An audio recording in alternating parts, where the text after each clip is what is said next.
Raul, thank you very much for coming to this value creation in life sciences. I really appreciate your time. So to start with, why don't we have a short introduction of yours? Sure. I'm happy to be here, Saurabh. So yes, I'm Raúl Martín-Ruiz. I'm a partner with DCOS Capital, scientist by training. Then I work in the pharma industry for several years in business development and commercial operations. And I joined DCOS Capital back in 2008. About DCOS very quickly, we are these days only investing in therapeutic companies. We used to invest in medtech, diagnostics, and digital in the past, but not anymore. We are now investing with our third fund, 216 million euro fund.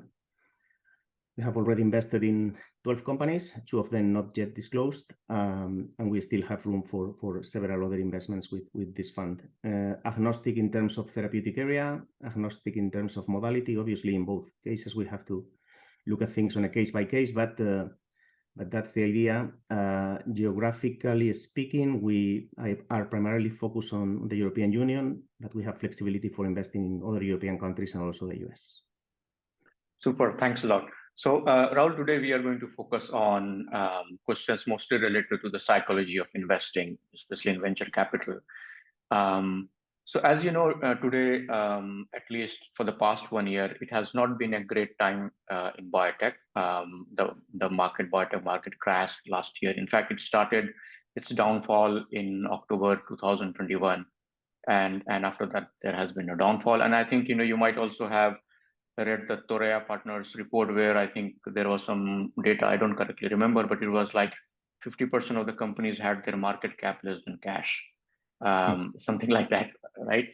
So my question to you is, the first question is that, do you think that it's very normal to have these kind of cycles, or what happened that led to this market crash? Was it a very normal the psychology of investing where there is always a boom and bust times where investors, as things go well, you keep investing and investing, then you do not do the due diligence that you might be supposed to do, because we human beings also we are mimetic, we keep following what other people are doing actually. And that leads to, let's say market going up and up. In fact, COVID also helped to kind of push the market up actually. And then at one point of time, you realize that, you might have invested in maybe a lower quality asset, and that led to the downfall. So what's in your opinion that led to the market fall? Yeah, I think we have to separate things here. One thing is quoted companies. The other thing is obviously private companies, right? As you know, we are in the business of investing in private companies. That's one of the possible exit avenues. They can become public, or typically they can be acquired, right? So it's true that, I mean, we've seen obviously the situation of the public markets in biotech, and we've suffered that like many others. I would say most of our co-investors. But if we jump into the private ones, that's what we're currently, it's what we are doing, right? We're investing in private companies. Perhaps this situation has helped a little bit, right? Because now private companies and their existing investors know that it's going to be very challenging. We don't know for how long, but it's going to be very challenging to go public. And obviously they, depending on the amount of money that they need to raise, that's something that can be done by insiders, especially if they are deep pocket investors. But in other cases, they have to rely on new investors, right? And new investors know the environment, and obviously they're going to fight for having acceptable valuations. So I think that it's obviously it's a bad situation in general, I would say, but there are some positive things that we can see, especially when it comes to the private investments, right, and the conditions for investing in private companies. And then on the public ones, I mean, that's what it is, right? We are seeing many companies that there's apparently no justification for having the value that they have. But that's something that, it's I really don't know what we can do, because it's obviously not related at all to the to their fundamentals. Perfect. So let's say you talked about that it could be a good situation for private investors to invest right now, because you might have more bandwidth to negotiate valuations with companies and so on. My question is that, do you think that it is that easy? Because what also happens is that when the market falls in general, so for example, then you also have less M&A, you have less IPO, for example, and that leads to a kind of capital crunch. And when that capital crunch happens, then also there is something called human psychology, right? And as I was giving you example about cryptocurrency, I think just 2 years ago, everybody was more talking about how Bitcoin, they made a lot of money in Bitcoin and so on. And now it has crashed so desperate. But the point is that it is not that easy to buy the dip. So going by that particular logic, I would like to understand your opinion, because when I talk with some of the CEOs of biotech at this moment, they don't feel as buoyant, in terms of VC investment. They feel that yes, they have money right now, but it's not the easy money flow at this moment. That also means that maybe VCs are also right now being a bit very conservative in selecting assets or something. So do you think that it is that easy to kind of negotiate harder with the biotech companies at this moment because of this, reverberations of this the whole biotech market crash and less IPO and less M&A and so on? Okay, well, I mean, to your question, I think the answer is case by case, right? Obviously, there are some companies that, based on their specific needs, that they have, they might be more open to negotiate better valuations for the newcomers. There might be others, as I said before, that they can be well funded by the insiders, or perhaps bridge. They can put a bridge loan or whatever to keep the company moving and wait for generating data and then raising a round with new money, or taking the company public if the circumstances improve, right?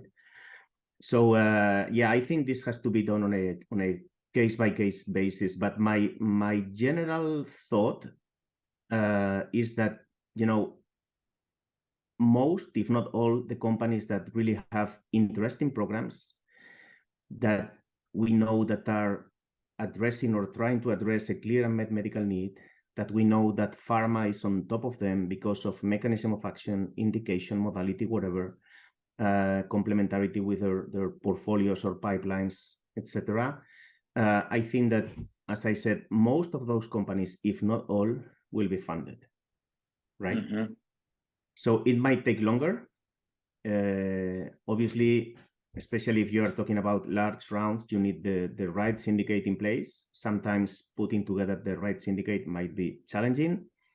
Obviously, there's quite a few funds out there with new money, but there are others that perhaps they're in the last moments of their investment period, and they have to cherry pick the last opportunities for their portfolio.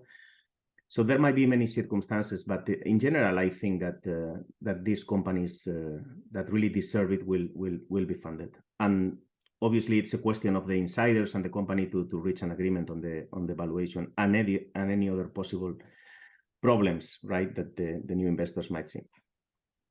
Perfect. So if I ask you, is there any change in your investment strategy before 2021 when the market crashed, or the biotech sentiment it was there, and right now? So do you see any difference in, of course, I assume that, in terms of the principles of issues capital in selecting assets and all that would remain the same.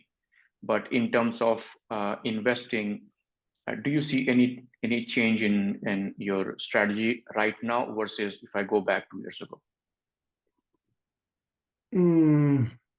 I wouldn't say so, because obviously we predefined our investment criteria at the beginning of, before we started fundraising, in fact.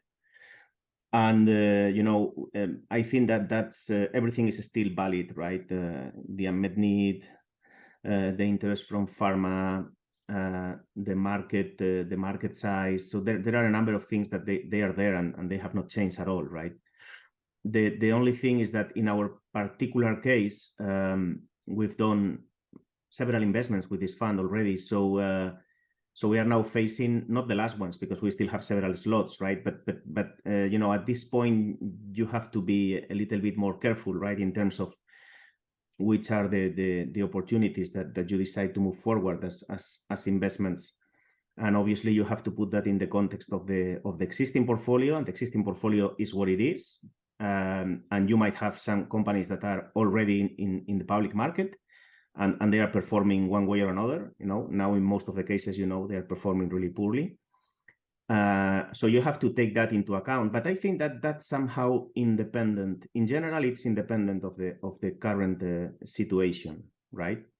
So you have to do that with every fund and with any market environment that you can face at that point in time. Perhaps in this context, obviously, I think it's important to consider if you want to invest in companies that perhaps might be extremely promising, but yes, they might need an IPO, or at least the IPO is the most feasible exit scenario. Mm-hmm.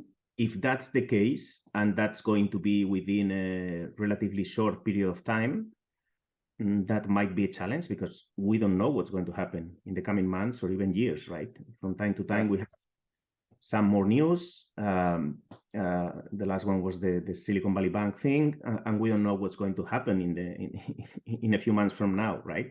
So obviously, if you are evaluating opportunities in which the most feasible liquidity scenario is the IPO, I think that's a little bit challenged. So I think I would be more in favor of straight M&A, and when doing the due diligence, taking into account the real interest from pharma. That's obviously difficult to know, but at least you have to to try to get as much information as possible from the potential acquirers.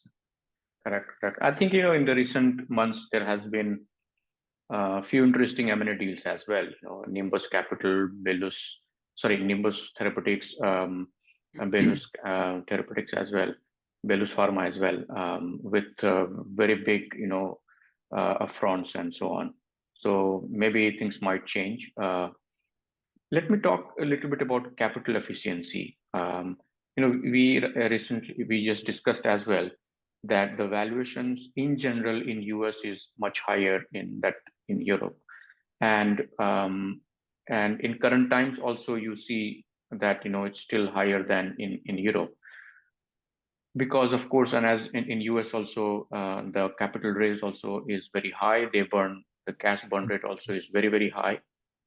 So I have an intuitive question that if you think that the science is relatively the same in Europe versus US, why don't we see a huge influx of US? Of course, it has increased, but a huge influx of US investors to come and take advantage of that lower valuation? Because at the end of the day, what you need is a huge margin of safety, to invest at a lower valuation and get a very high return.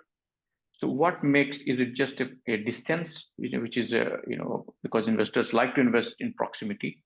But apart from that, is there any other reason that you? Yeah. I mean, to the point. I mean, it's true.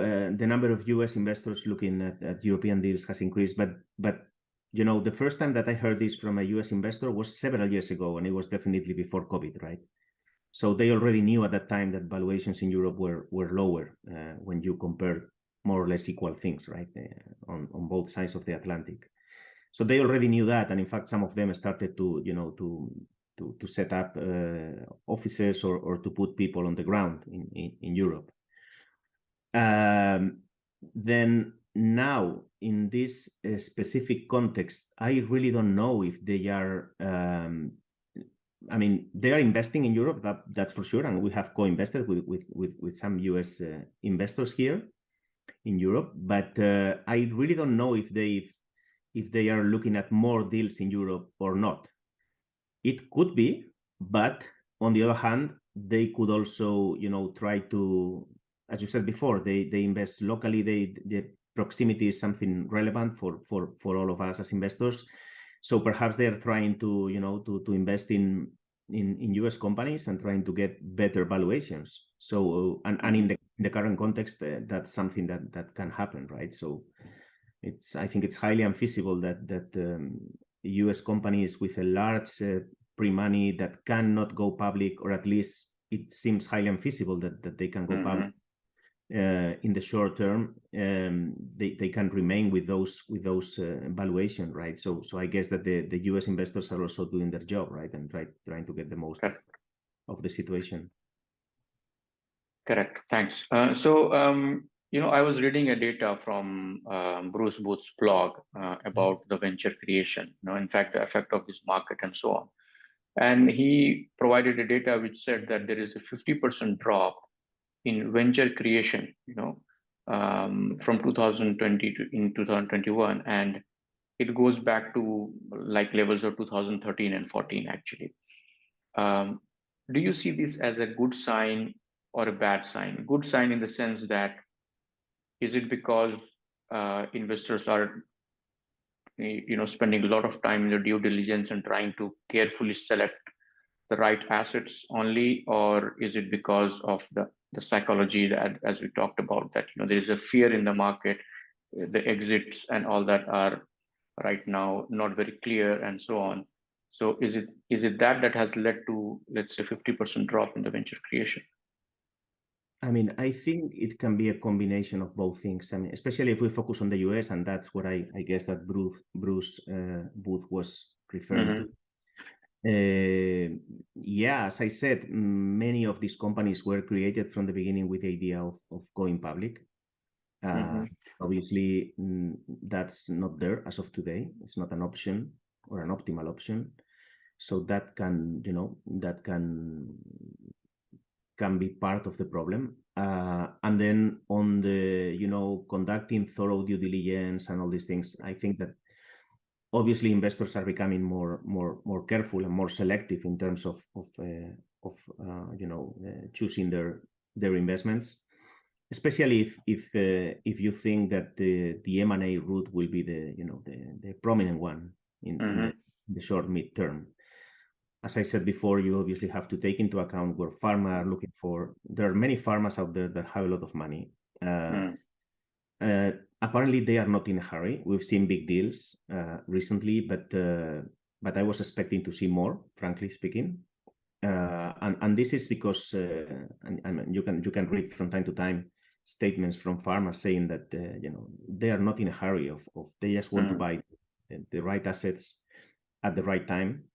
Correct. And obviously, that means that VCs that will fund those opportunities that will be eventually acquired by pharmas have to be very selective, right?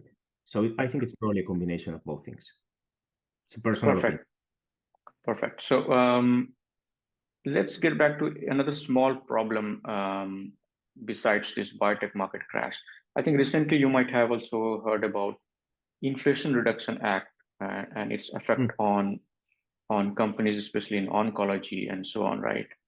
How do you see that? Because at the moment, based on our analysis, what we feel that unless there is a lobbying and things are not changed, it might happen that company investors might try not to invest in oncology with very small indications, or because at the end of the day, if after 9 years they have the right to negotiate price with you, then it actually impacts the net present value, especially when the asset is at phase 3.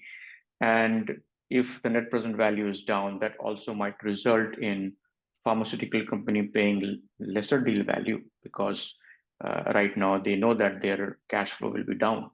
So internally, have you analyzed the situation, and what's your opinion on that? Yeah, we look at this some time ago. I have to admit that everybody I've been talking to, including us, obviously, was really concerned with this situation.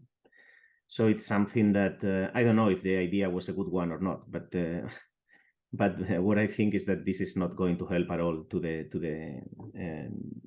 to innovative companies and to venture capital and to pharmaceutical companies, right? So I don't know which is the situation and if there are possibilities of changing this, but it's definitely not a good news. Not a good news. Yeah, I mean, if this becomes the new normal, you will have to try to see how you can escape from that, right? Because obviously pharmas, as you said, they might lose their interest in some assets that might be good ones, but that unfortunately they are not going to pay the investment, right, of the pharma. So or pharma will have, in the best possible case, will want to pay less for the asset, right? And that might be perhaps not enough for the VCs that have assumed the risk early on. So yeah, I think it's a very challenging thing. Do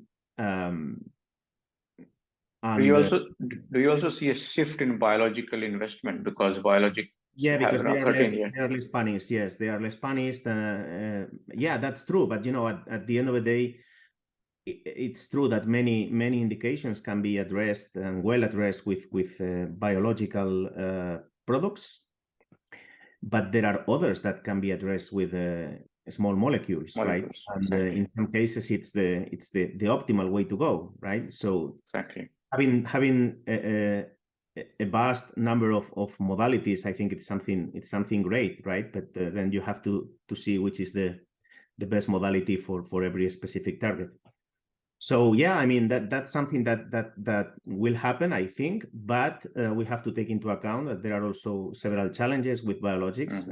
CMC is not simple, it's not cheap, and then the cost of goods is typically high as well. So you need to be sure that you are taking into account some market access concepts or pharmacoeconomic concepts early on to see if it really makes sense or not. Perfect. So I think it would be my second last question to you, and it's related to M&A. So as you know, in M&A, there are few deals that you cannot justify with net present value because the deal pharma pays so much money that it is very, like, for example, if we talk about Nimbus deal, I think if I correctly remember, it's $4 billion in cash upfront, actually. So there are, of course, exceptional deals in M&A. So my question to you is that if you see corporate finance 101 theory argument, it's value destructive if it doesn't correspond to the value that ideally it should be accrued, because pharma is paying too much for this, right? However, on the other hand side, for biotech companies as such, it's a good one, because you are receiving a very huge injection of capital, right? So how do you view this? Do you see that such a large, especially during the booming times, also the price also paid is high? So do you see that good for the biotech and pharma ecosystem, when the pharma pays beyond what the value, it's worth the value? Yeah, it's a good question. I mean, obviously for the biotech company, for the venture capital firms that assume the risk and funded it, and for the LPs of those VCs, it's obviously great to have one of these outstanding exits, right? But I mean, I think that in general, these are exceptions in general. So we are not seeing every single M&A deal going beyond the real value, theoretical value. Why this happens? I think that it has happened in the past as well. I remember from my pharma times that perhaps you saw an M&A deal that was really large at that time, and you didn't know why. And in most of the cases, it was probably for the same reasons as now, right? It might be something that is really strategic for the company. It might be something that fits extremely well with their IP expiration, with their portfolio, with their pipeline, etc. And then it can also be that they cannot afford losing that opportunity and that opportunity going into the hands of another big pharma player, right? And I think that still applies. Perhaps the difference now is that I don't remember how much money pharma companies had in the bank at the time, but probably a bit. I don't know if some of them might have now more money, comparatively speaking. I mean, comparing it with the turnover and money available for this type of corporate activities, right? But that might be the only difference. But I think we've seen this type of deals in the past as well. So linking these exceptional deals, do you agree that when you try to raise your new fund, okay, given that these exceptional deals are not very high, like for example in tech you have more these kind of large value deals, in billions, then do you think that in terms of the strategy of your fund or any VC fund, you should rather stick to not making it too large? Because what I mean by that is, let's say for example the size of your fund is 200 million, and on an average if you have 10%, I'm just making this number up, 10% in 10% of the stake in 10 different companies, okay, on an average. So if you have $1 billion deal, for example, then you get 100 million for yourself actually, which covers 50% of the size of your fund. So, but we know that that $1 billion deal is not that easy. You won't get that. So when you try to raise new money for your new fund, do you also take into account these arguments? Because if you become a 500 million euro fund, for example, then you also need that kind of large deals in order to get the return. There's, as you know, there's quite a bit of literature around this, and which is the optimal size and so on. And probably this needs to be revisited every few years, right? Small funds have some problems. Large funds have others, right? These large funds are trying to do, obviously, is to invest as much money as possible per company, because it's what you said, right? If you have 600 million euros fund, you cannot invest, you cannot make a first ticket of 5 or even a first ticket of 10, right? And so that's something that it's not going to work. So I don't know. It might be that in a few years from now we see a different strategy in terms of the types of fund that people are raising. There are obviously some firms that they have already defined that strategy, and they have different types of vehicles with different sizes, obviously, to do different type of investments from early stage or seed to around technologies, for instance, that require at the beginning a little bit of money, then have a more normal fund for investing in perhaps even company creation, but in things that are assets from pharma or things that require more money, that they are already in the clinic or about to enter into the clinic. And then they have growth vehicles, right, for investing larger amounts in companies that really deserve that. So yeah, I mean, I don't know what's going to happen in the future, but it's true that you have to, based on the type of investments that you want to do, you have to to carefully think about which will be the optimal size of the fund. But I think that most of the VCs already take this into account these days, right? So it's not that, okay, let's you always put a hard cap, and if you put a hard cap, it's because of something, right? It's because if you go beyond that hard cap, you will become a different type of investor. You will have to do things differently, and perhaps that's not easy, or that's not what you want to do. Exactly. Super. And my last question to you, before we end it, is that what advice right now you might like to share with these young biotech companies that might be approaching ECOs, for investments? Wow. I mean, I think it's difficult to provide a general advice, right? It's true that we provide a lot of advice to people that approach us, but it's always a case-by-case advice, right? So depending on many things, you can focus on providing advice on one thing, on the other. To find some common things, I think that, I mean, it's super important for us that they, if they don't have it, they are open to strengthen the team, to make it really attractive for investors. It's also super important to focus on clear and met medical needs. It's super important to take into account the interest from pharma. It's super important to be capital efficient. So there are a few things that we typically convey as advice, but the real one, the good one, the one that can really help, that has to be seen on a case-by-case basis. And we are open to do that. We do it quite often. But yeah, I mean, it's difficult for me to go beyond now without a specific. Perfect. Right. Perfect. Thank you very much, Raúl. It has been a pleasure to host you. My pleasure. Thank you.